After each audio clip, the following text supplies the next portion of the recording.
All right. Hello, everybody. How are you? Welcome to Talking Buffalo Podcast, part of the Blue Wire Network. I am your host, Patrick Moran. Thank you very much, as always, for locking in today, whether it's on the audio side, Apple or Spotify or whatever, or if you're checking out the video on YouTube. I appreciate each and every single one of you. Let me say this right off the bat here. I'll throw a couple things out right away. And then you could decide if you want to stay tuned in, if you want to click off. And I won't be mad if you don't. Promise you that. Um, Let me say this right off the bat. I am not talking sports today at all. Not going to do it today. This is Talking Buffalo podcast. Now I know 9.5 out of 10 times we talk sports, Bills, Sabres.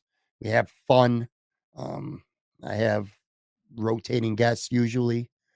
And whether it's sports talk, whether it's sports media talk, whether it's local news media talk, I try my best to make this podcast entertaining and informative, and most importantly, light. I certainly don't really consider Talking Buffalo podcast a hard hitting, heavy podcast. I don't want it that way.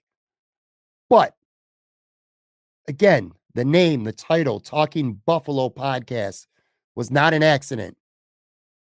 Buffalo, Talking Buffalo.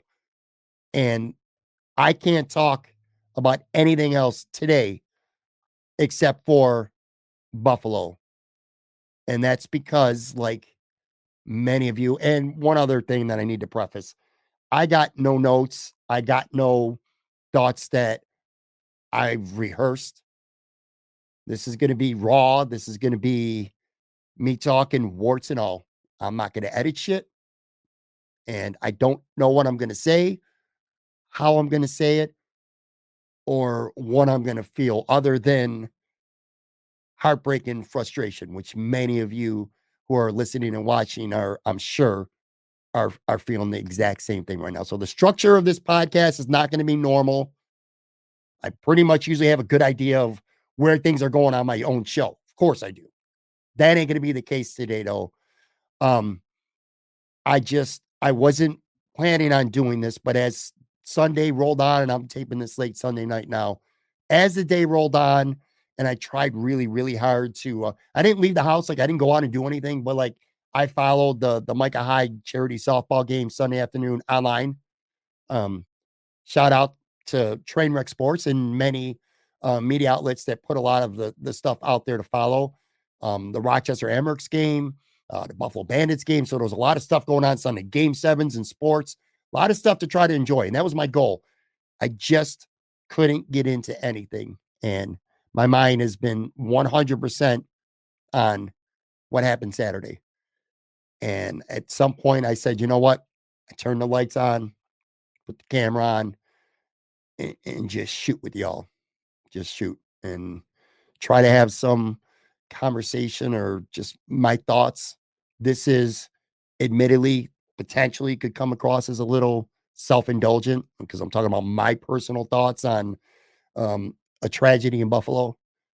But for me, at least, I hope is going to be a little bit therapeutic. And I don't know. I feel like it's important. And if you're going to have a Talking Buffalo podcast and one of the darkest moments, if not the darkest moment in the history of our city just occurred over this weekend, and I don't get on the microphone and talk about it, then why the fuck do I have a podcast that's called Talking Buffalo Podcast, right? I'm just, uh, I'm, I'm devastated, man. I'm devastated. I'm heartbroken. I'm angry. I'm all the things that many of you are. I want to say this before I talk about the victims or anything else. I This is a shock to me, and it's a shock to you, obviously. I woke up.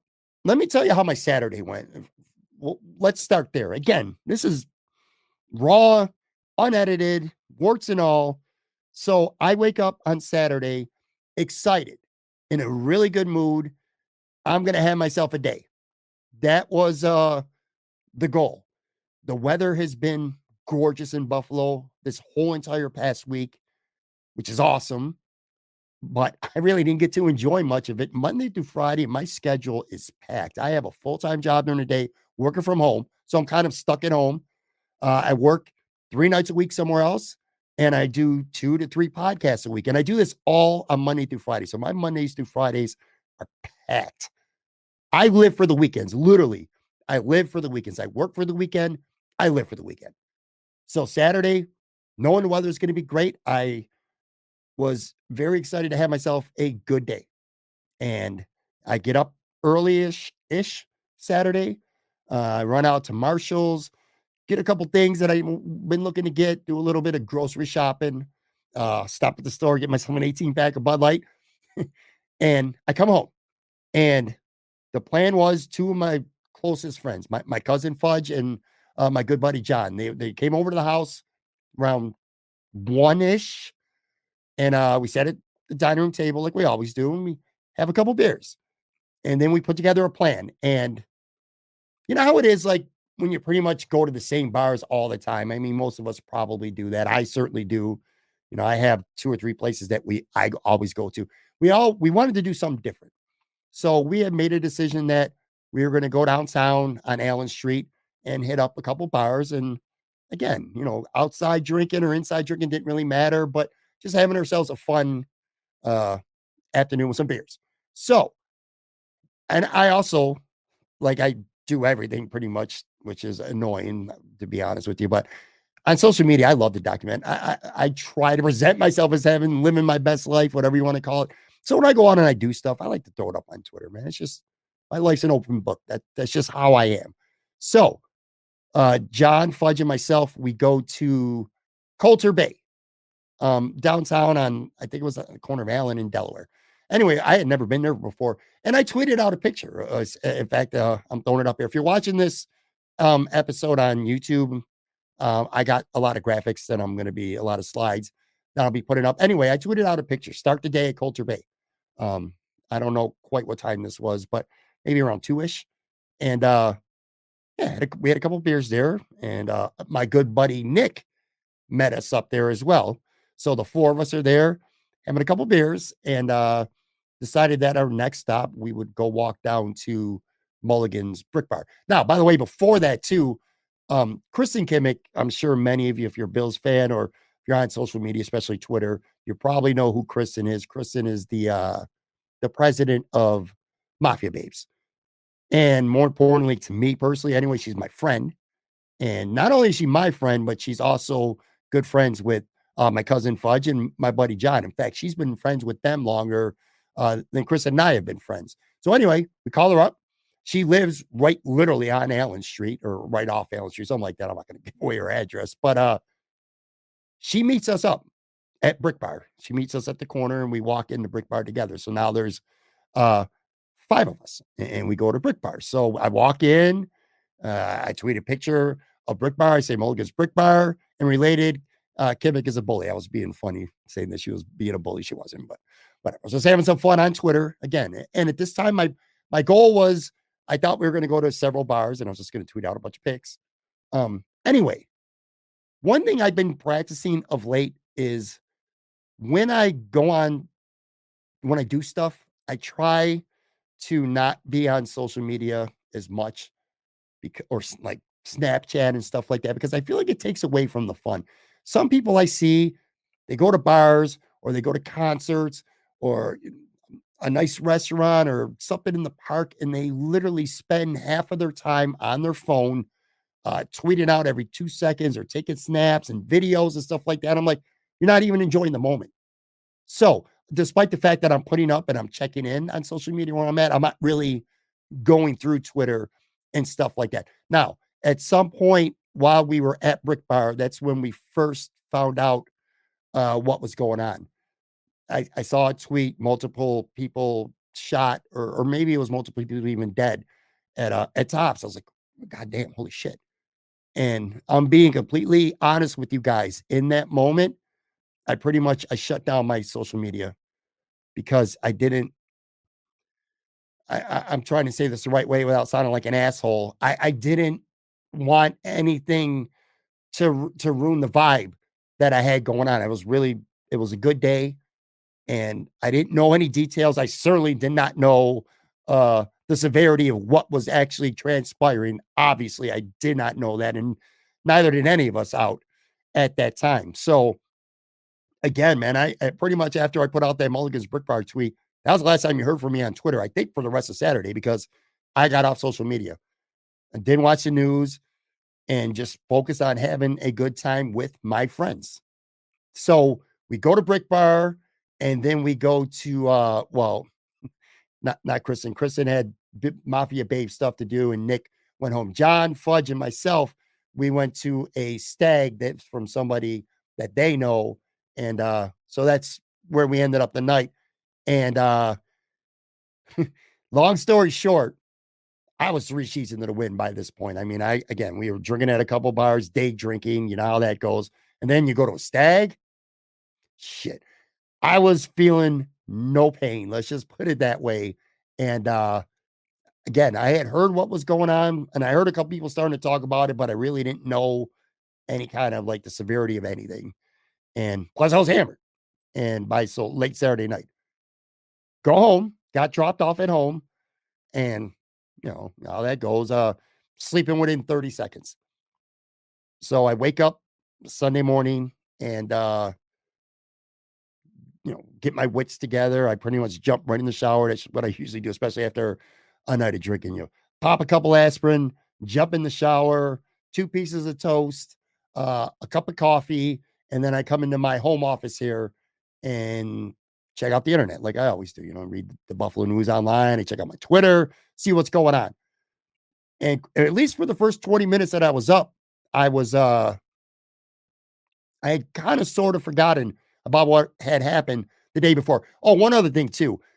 I spent 5 years in Florida, and I got lots of family, obviously, that doesn't live in Buffalo. I did get a couple texts on Saturday evening, say asking if I was all right, just how family and friends are when they're not in the area, just checking to make sure you're okay. So I forgot about that hint anyway. But again, I was kind of 3 seasons into the win.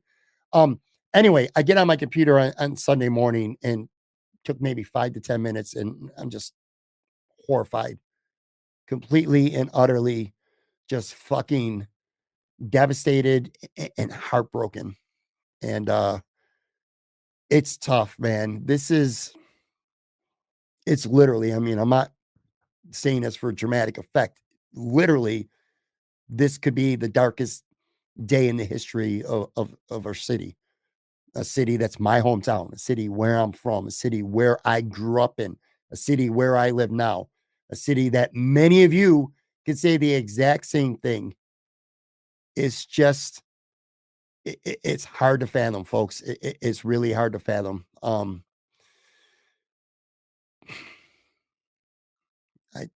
again, I really, I have nothing rehearsed. Sunday night, as I'm taping this, earlier in the evening, I found on Twitter, and I've got some screenshots. Again, if you're checking this out on the video side, I got some graphics and some things that I wanted to highlight. 10 people, the names of the 10 people who died on Saturday, the names are officially released. I'm going to read them off here. I refuse to read the name of the white supremacist terrorist who did this. I do want to name the people, the victims, because I feel they need to be known. And you'll see why in a few seconds too. I got some slides to highlight who some of them are. But anyway, 10 people killed. They range from ages 32 to 86. And the names are Roberta Drury, who's 32, Marcus Morrison 52, Andre McNeil, 53, Aaron Salter, 55, Geraldine Talley, 62, Celestine Cheney, 65, Hayward Patterson, 67, Catherine Massey, 72, Pearl Young, 77, and Ruth Whitfield, 86 years old. Just, it's hard to fathom. I want to highlight, I don't know who this person is. Her name is Natasha, and her handle is at a Del Rigo. And she started a thread on Twitter. Beautiful job she did as well. Highlighting the victims, putting up a photo of them, and just talking a little bit about them. Now, as I'm taping this, I had seen profiles for 8 of the 10, and I feel compelled again to share these. And I thank Natasha for doing this. She says this thread will be dedicated to the victims of the mass shooting in Buffalo. First one, this is Ruth Whitfield, 86. Her son, the former Buffalo Fire Commissioner, said she was on her way visiting her husband in a nursing home and stopped at the store to get something to eat. You know, it's hard right away, and this is only going to get harder for me to talk about and try to articulate anything, because in my mind, I just picture this woman going to see her husband who's in a nursing home, and then she stops at a store to get something to eat. And that is how her story ends. It's just, excuse my French, man. It's just fucking hard to stomach. It just is. Next one, Celestine Cheney, 65 years old, was a breast cancer survivor with 7 grandkids. What a beautiful woman. Just unbelievable. Aaron Salter Jr. was identified by his son, Aaron Salter III, as a beloved, Tops Friendly Market security guard and former Buffalo cop who tried to stop the shooter. Salter, who joined the Buffalo Police Department right out of high school, leaves behind 3 children. This man, courageous, brave. He tried to apprehend the shooter. He exchanged fire with him. Tragically, he lost his life. He lost his life trying to stop another person from killing people. It's terrible. Aaron Salter Jr., he died a hero, man. Hayward Patterson, a deacon at his church, would frequently give people rides to and from the Top supermarket and help them carry their groceries. Nice man. Nice. It's these people just sound and they look so happy in these photos, and they just sound like such wonderful people. A deacon. God. Ugh. Catherine Cat Macy, 72, was an advocate for civil rights and education in her community. Massey had gone to Tops to do some grocery shopping. Cat wrote for both the Buffalo Challenger and the Buffalo Criterion. A year ago, she wrote in support of more federal regulations of firearms. Unbelievable. Unbelievable. These last 2 that there's profiles from, they all hit me hard. I'm heartbroken for all of them. These 2 hit me the hardest. Pearl Young, 77, was a mother, grandmother, and key member of her church. For 25 years, she fed those in need in the city's Central Park neighborhood. 25 years. Every Saturday, I read this. She fed people in Central Park. A quarter of a century. Almost a third of her life she spent every Saturday feeding less fortunate people in her neighborhood. What an amazing thing to do. What an amazing thing to do. What an amazing woman. And this is what kind of hit me even harder when it comes to her, and why this hit me harder is a lot of you, if you're a Bills fan, if you listen to this podcast, he's been on my show before, and I'm sure you probably know him from the Buffalo Rumblings podcast community. Jay Spence the King. Let me say this about my man Jay Spence. He and I of late have not seen eye to eye much when it comes to football stuff, when it comes to the Bill stuff. We've butted heads on Twitter, a little bit publicly, a little bit privately. And it's like, you know what? Who gives a shit? Who gives a shit about fucking football takes right now? Who cares what I think about his mindset when it comes to a tight end or a defensive player or whatever. These are football things that are nothing in the grand scheme of things. Nothing. All right. We've butted heads over football stuff. Let me be really clear about this. And I want to be real clear. I love Jay Spence. He is a friend.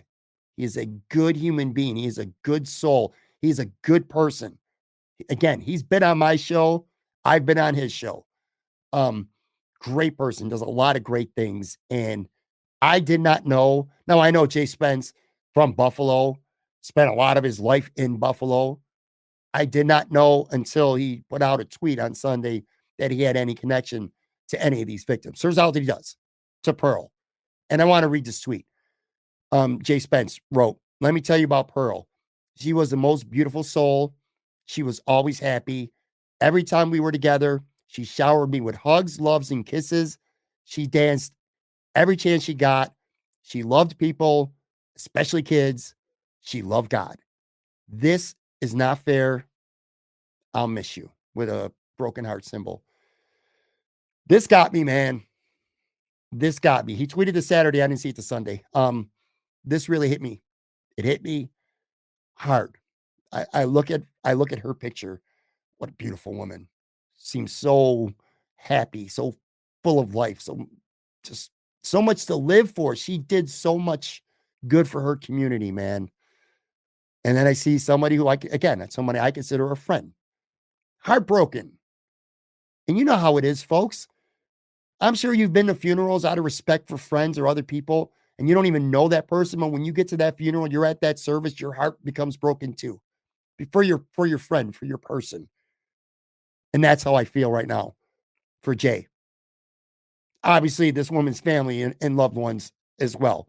But for me personally, I think of that tweet I see, and I empathize with what Jay Spence must be feeling right now. It's just fucking terrible. So terrible. And then this last one, I don't know why this got to me, but this one might have gotten to me worse than any of the others for no particular reason. Because again, I don't personally know any of these victims, never met them, and never heard of them before this weekend. Roberta Drury, 32 years old, from Syracuse. She didn't even live in Buffalo. She was in Buffalo spending time with her family and to help her brother recover from a bone marrow transplant. She leaves behind 3 siblings and her parents. I seen this tweet and I seen her picture, and I started crying. I lost it a little bit. I just look at her. If you're watching this on YouTube, look at this woman. Look how beautiful she is. Look at her smile. Is that not one of the most infectious smiles that you've ever seen? Just look. So happy. Beautiful, beautiful. It's just, God, I don't know, man. I'm at a complete loss. That really hit me hard. I saw that and I'm like, 32 years old. You're in Buffalo to help take care of your brother. You're going shopping at a store, and this is how your life ends. I'll tell you what, I have to take a really quick break. I have no choice. I got to take a quick break.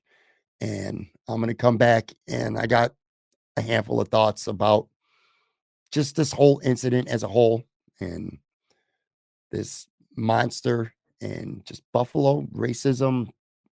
I got some thoughts. Again, unprepared, but I'll be right back, folks.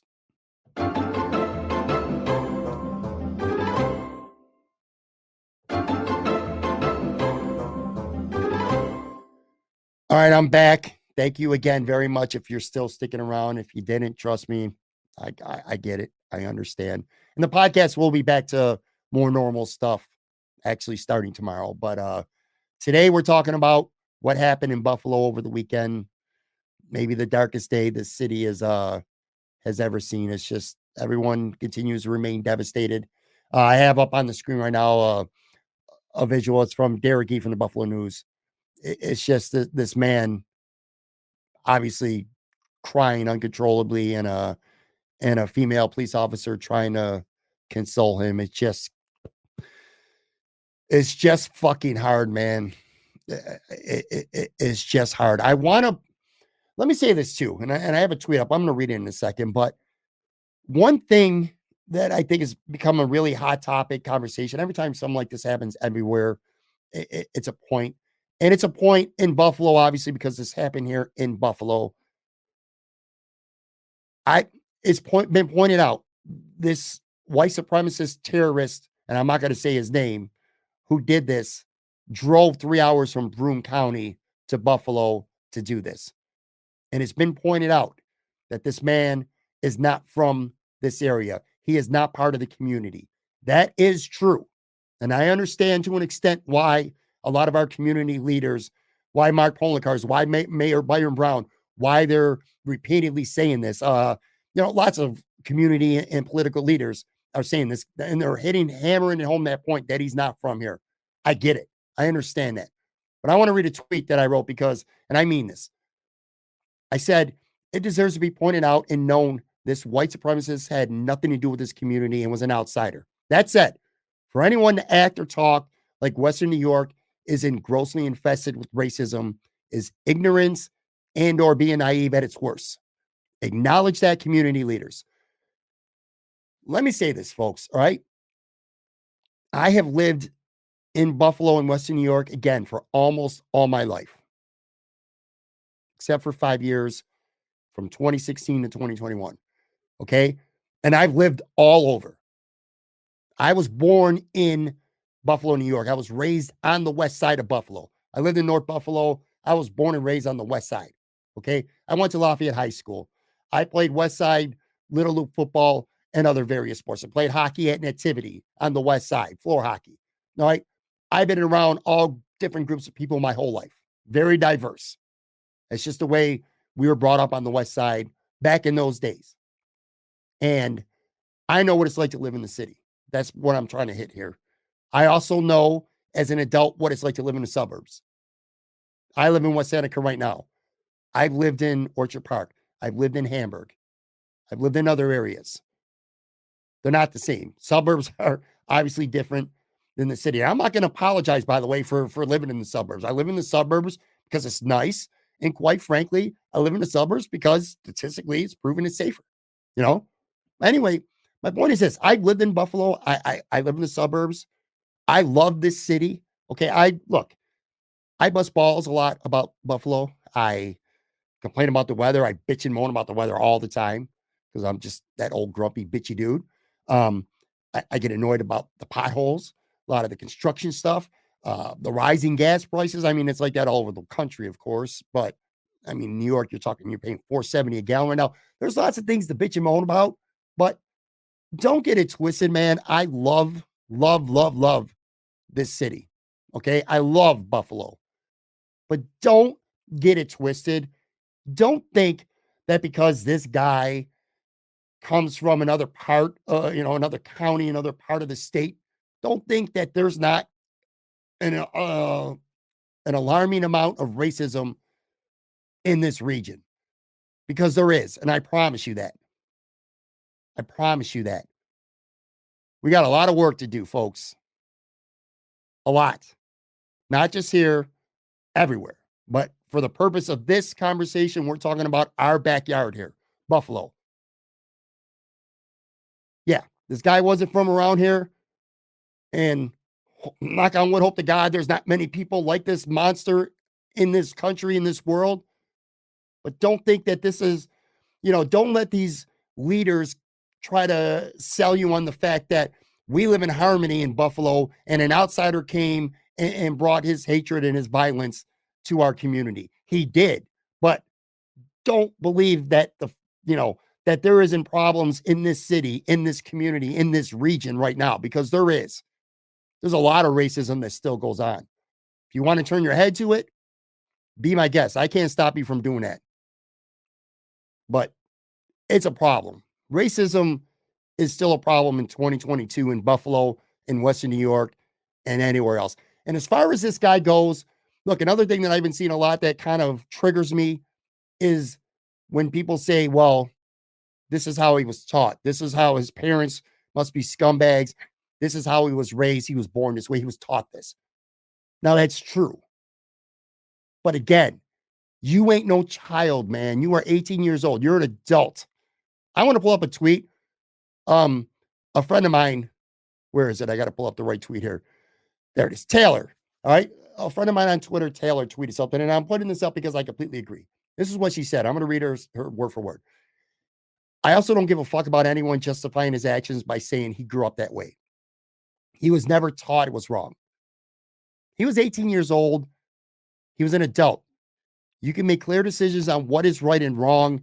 Racism is taught, but it's still a choice. Man, ain't that the truth? Ain't that the truth? Yes, racism is taught, but it's still a choice. She's 100% right. That man's 18 years old. He's an adult. He makes his own decision. He makes his decisions. And he might be a white supremacist monster, fucking terrorist, but one thing he was not was stupid. I bet you this kid probably had a pretty high IQ. He was smart enough to write a 180-page manifesto, which I've seen and heard some highlights. I'm not going to read the whole thing, and I don't think I ever will. But this man wrote a pretty articulate, from what I understand, 180-page manifesto starting in January, pre-planning what he was going to do. And of course, he live streamed this as well, I guess, on Twitch. Actually, the murders. This was pre-planned. This was a decision. This was a choice. Taught my ass. Fuck that. Again, man, I'm kind of at a loss here. No script, no real notes. I don't know. And to be honest with you too, I also considered trying to find somebody who was there, who saw it as a guest, and get them on as a guest and kind of get their perspective on what happened. But then I decided against that because I'm like, maybe it is, maybe it's not. I felt like I would be exploiting somebody for content, and I don't want to do that. Not to mention, we're fucking. I'm having a hard time even talking right now. We're devastated. We're heartbroken. We're angry for the victims' families and for their loved ones. I sit here today and I spent a lot of time thinking about not just the ones who we've lost, the innocent, beautiful lives that we lost for no fucking reason, but I'm also thinking a lot, and my thoughts and my prayers are with a lot of the people who are at tops that survived, because I can't imagine that horror. I can't imagine it. And these people who were there, people who hid under counters, people, I read a story about an 8-year-old girl, I think, who hid in a cooler, people who were running for their lives, people who were running out the back door to try to get to safety. These people, some of these victims, because they're victims too, man. They are victims too. Some of these victims saw, they didn't just hear violence, they didn't hear gunshots and take off. Some of them physically, with their own eyes, saw this monster shooting and murdering people. They saw it. They saw the gunshots. They saw people go down and die. They saw the chaos with their own eyes. And I just can't imagine that, because these victims are going to live with this for the rest of their lives. These victims are probably going to have a tough time sleeping for a long, long time. These victims are going to replay what happened over and over and over and over again in their minds. And I'm sure a lot of them are going to get grief counseling and go to therapy and have support groups. And I pray to God, I hope that helps, of course. But man, what a journey, what a hard journey, what a hard process this is going to be. And my heart breaks for them very, very much. And look, last thing too, and then I want to get out of here.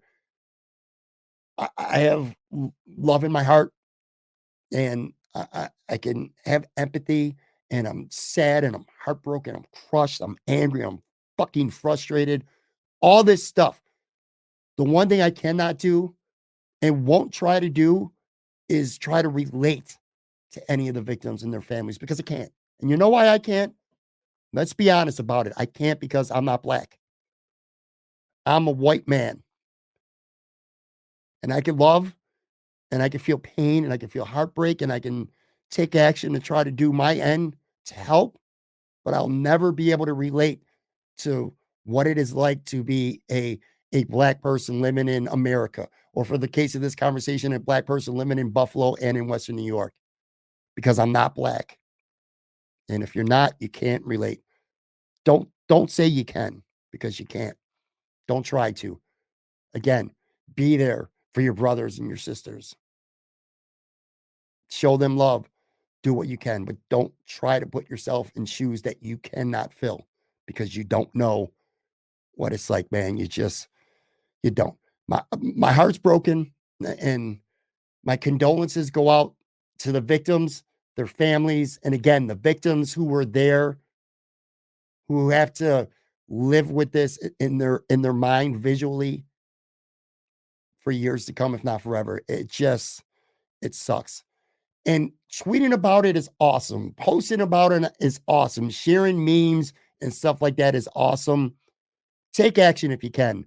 I don't know a lot of them, at least as of this recording, but I know that there's places you can go to donate, whether it's money or donate food to the victims, to the families of them, to help cover funeral costs, all kinds of stuff like that. The one I do know of that I will mention, because I obviously know it's legitimate, Thurman Thomas has a foundation. It's give.thurmanthomas.com.